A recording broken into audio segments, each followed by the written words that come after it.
Hello दोस्तों, आज की ये वीडियो बहुत ही शानदार वीडियो होने वाली है क्योंकि आज की इस वीडियो में हम आपके लिए लेके आए हैं वाइवा के क्वेश्चन जो आपसे एग्जामिनर पूछ सकते हैं। अगर आपने टॉपिक बनाए हैं पुष्प की संरचना, बायो में अगर आपने पुष्प की संरचना वाला टॉपिक बनाया तो उससे जितने भी आपके क्वेश्चन बने वो सारे क्वेश्चन आज की इस वीडियो में हम आपको बताएंगे। तो ये क्वेश्चन बहुत ही ज्यादा इंपॉर्टेंट क्वेश्चन है। तो अगर आपने पुष्प की संरचना वाला टॉपिक बनाया तो इससे जो भी बायो वाले क्वेश्चन बने वो सारे हम आपको बताएंगे जो आपसे एग्जामिनर पूछ सकते हैं।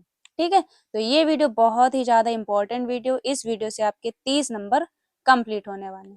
तो वीडियो को पहली बार देख रहे हैं चैनल को सब्सक्राइब कर लीजिए और इस वीडियो को लाइक कीजिए। अगर आपने पुष्प की संरचना नहीं बनाया, कोई और सा टॉपिक बनाया तो उस पर भी आपको वीडियो मिल जाएगी। कमेंट बॉक्स में अपना टॉपिक टाइप कर दीजिए।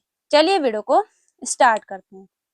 तो सबसे पहले हम लोग इसके डायग्राम को देख लेते हैं। ठीक है, क्योंकि जब आप एग्जामिनर के पास जाएंगे तो चार्ट पेपर लेके जाएंगे, वो सबसे पहले आपसे डायग्राम में पूछेगा कि ये क्या है। तो सबसे पहले हम लोग डायग्राम को देख लेते हैं।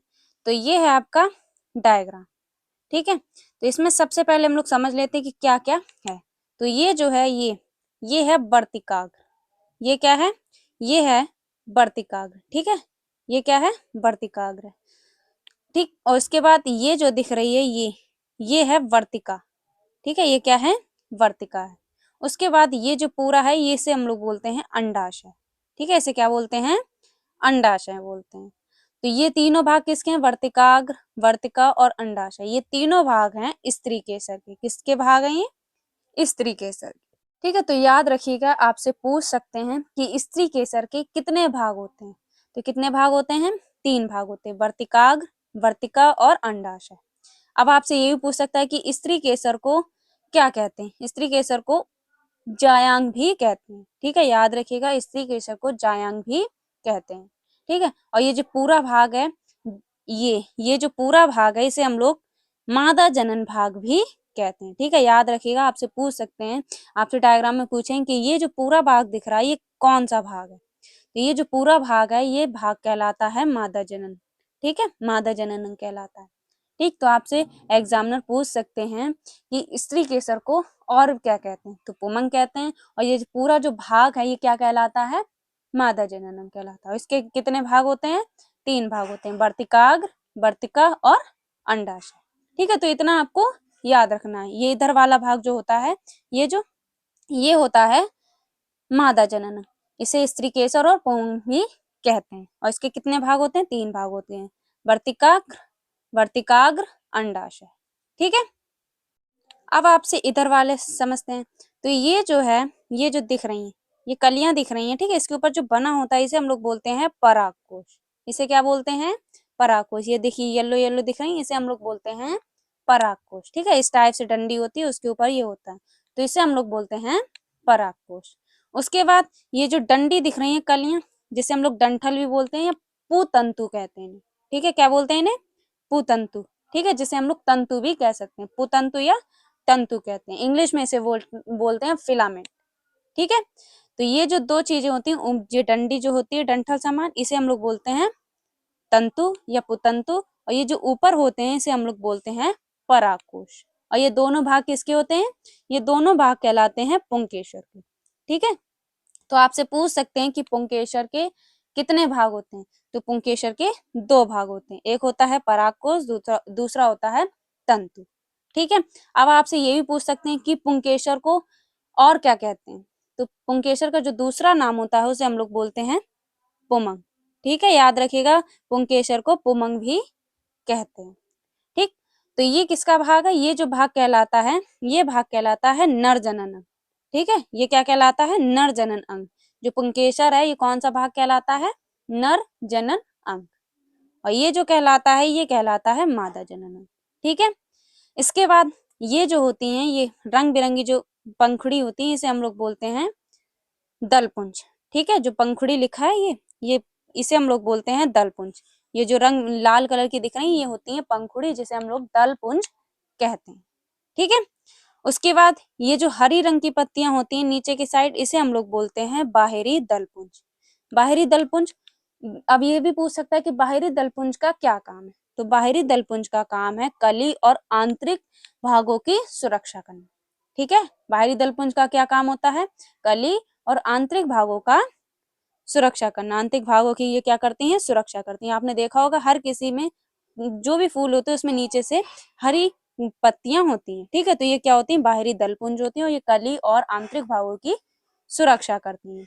उसके बाद ये जो होती हैं, ये यहाँ पे ये दिख रहा है, ये होता है पुष्प आसन।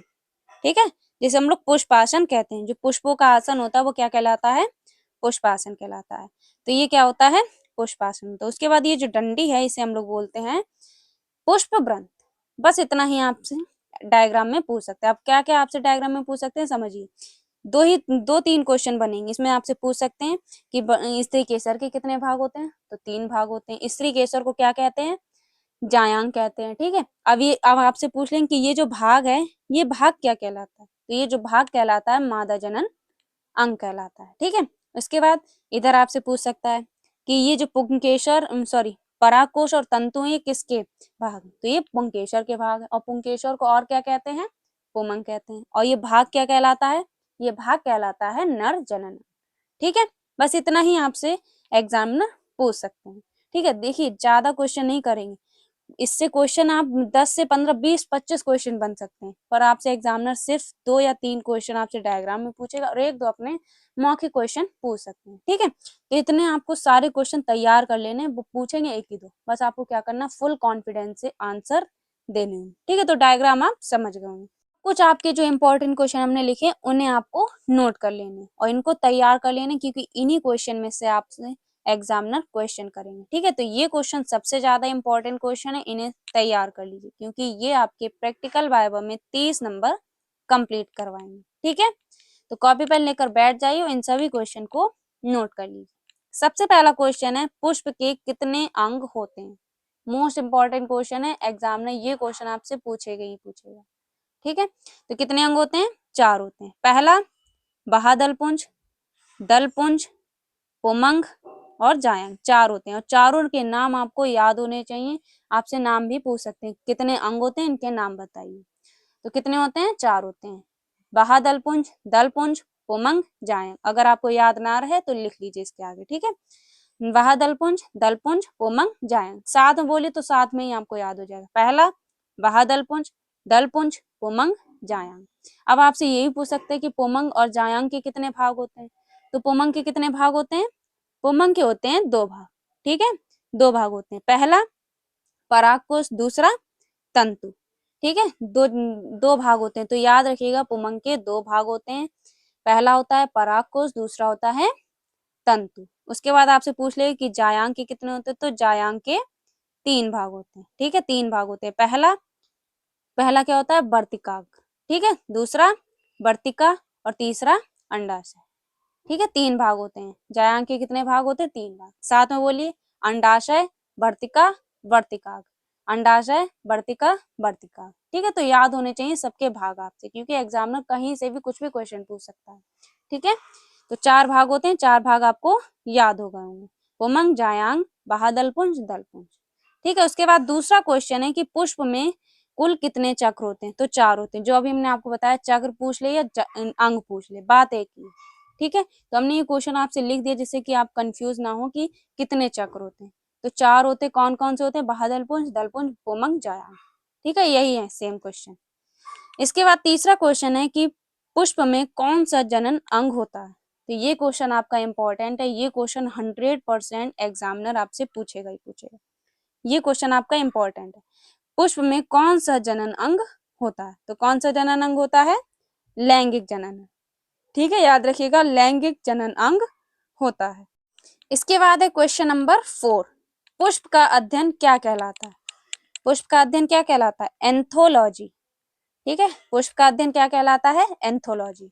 बाकी ये 12 क्वेश्चन हम आपको बताएंगे। ये 12 क्वेश्चन आपके लिए बहुत ही ज्यादा इंपॉर्टेंट है। ठीक, अगर आप ये 12 क्वेश्चन पढ़ लेते हैं, इन्हीं में से क्वेश्चन आपसे एग्जामिनर पूछेंगे, क्योंकि बहुत सारे बच्चे होते हैं आपसे जिन्हें कि 12 के 12 क्वेश्चन पूछ लेंगे, इसमें से कोई 1 या 2 क्वेश्चन आपसे पूछ सकते हैं कि जनन अंग कौन सा होता है, कि पुमंग किसे कहते हैं, पुमंग के कितने भाग होते हैं और पुष्प के कितने अंग होते हैं। यही कुछ क्वेश्चन इंपॉर्टेंट आपसे करेंगे। फिलहाल आपको ये सारे तैयार कर लेने हैं और जो हमने आपको डायग्राम बताया कि क्या क्या आपसे पूछ सकते हैं वो आपको पढ़ लेना है। बस इससे ज्यादा आपको एग्जामिनर कोई भी क्वेश्चन नहीं पूछेंगे। ठीक है, उसके बाद है क्वेश्चन नंबर 5। पुष्प का कौन सा भाग परागकण बनाता है? कौन सा भाग परागकण बनाता है? पुंकेसर। कौन सा भाग बनाता है? पुंकेसर। पुंकेसर किसे कहते हैं? पुमंग को।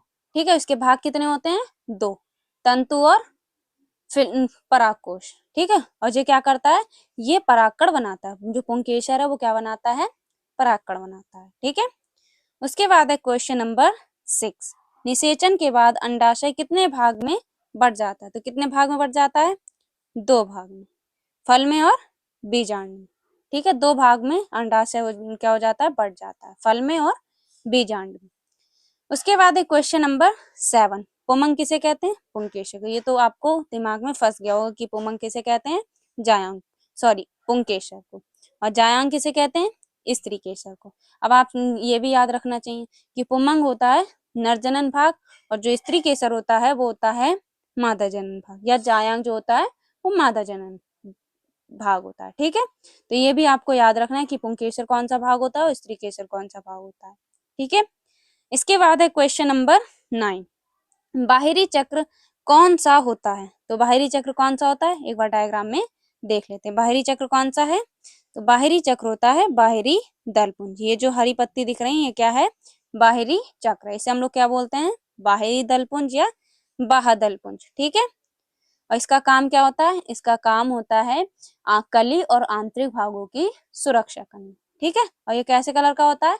हरे रंग का पत्तानुमा होता है। ठीक, इसके बाद है क्वेश्चन नंबर 10। आवृतबीजी पादप किसे कहते हैं? तो आवृतबीजी पादप किसे कहते हैं? पुष्प और फल को कहते हैं। किसे कहते हैं? पुष्प और फल को कहते हैं।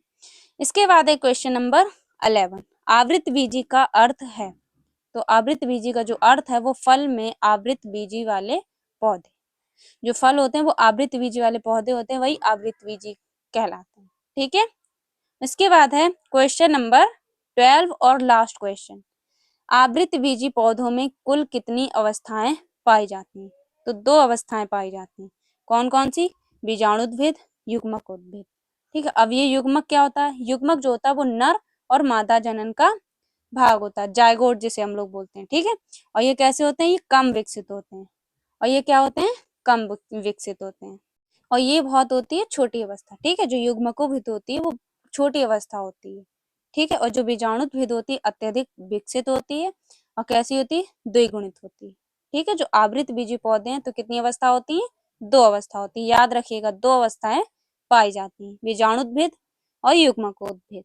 ठीक है, तो ये थे आपके 12 मोस्ट इंपॉर्टेंट क्वेश्चन जो कि पुष्प के संरचना से रिलेटेड क्वेश्चन आपको तैयार करना है। ठीक है, अगर आपने पुष्प की संरचना बनाया तो ये क्वेश्चन आपके लिए इम्पोर्टेंट है, इससे आपके क्वेश्चन एग्जामिनर पूछ सकता है। ठीक है, तो ये क्वेश्चन आपके फंस सकते हैं, तो इन्हें आप तैयार कर लीजिए। बाकी जो डायग्राम में हमने बताया था उसे भी आसानी से तैयार कर सकते हैं, बस आपको क्या करना है? इसे अच्छे से समझना है।